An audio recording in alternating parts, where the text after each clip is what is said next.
and his partner JP. So PJ and JP. I promise you, I do my best not to make it confusing. PJ is an author. He writes mystery novels. His partner JP is an actor. He played a cop on a TV cop drama.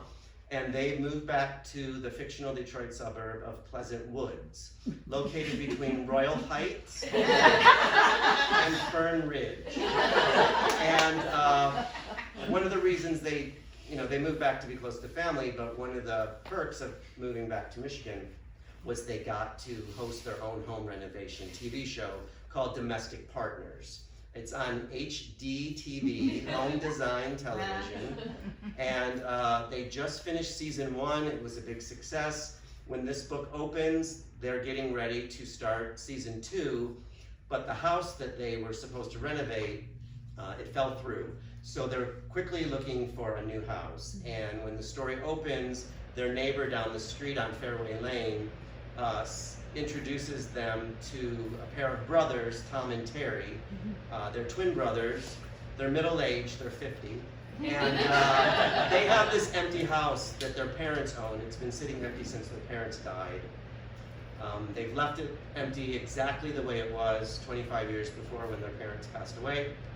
But Tom, he's a businessman. He owns a popular nightclub called Shout with an exclamation point.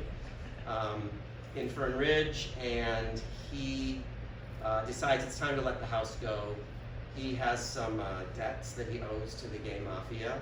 He took out a loan to renovate his bar, and he needs to make some money, so he decides, let the guys fix it up on HDTV for all the gays to see. Someone will buy this house, they'll make some money, he'll be able to pay off his debt before something goes wrong. Well, something does go wrong, and on the day that the partners go over to look at the house, they find poor Tom lying dead at the bottom of the rickety old staircase. So I'm going to read just briefly. I'm going to introduce you to Clyde real quick from chapter 1. In chapter 1, the partners are having at the dinner party where they meet the brothers, and they are discussing the possibility of renovating this house. And he says, do you want to come over tomorrow morning? And they say, well, tomorrow morning we have a previous appointment. And that's where I'll start.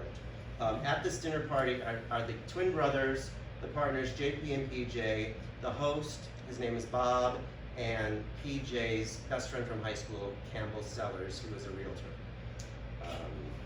So he says, let's see. Tom drained his after-dinner drink, bourbon, my favorite. Swing by the house in the morning, I'll give you the grand tour. How's 10 o'clock? Actually, we've got a previous appointment, JP said, politely declining Tom's invitation. Cam raised a suspicious eyebrow. What appointment would that be? Suddenly, he gasped in horror. You guys aren't adopting a baby, are you? Oh, God, no. I swallowed my last bite of apple crumb, trying not to choke at Cam's question. But close. We're adopting a dog, JP clarified for everyone's benefit, sounding super excited. Well, we're meeting a dog that we're hoping to adopt. OMG, Cam cheered in approval. I want to see a picture. Now that the pending new puppy was out of the bag, I couldn't resist being braggadocious. I pulled out my phone, opened the photo stream, and found an image that I'd saved off the dog's rescue website. His name is Clyde, I humbly bragged, flashing the pic at everyone sitting around the table, JP included, who'd seen it at least 100 times since I'd first discovered the adorable image on the Adopt-A-Pet app a few weeks ago. The reluctant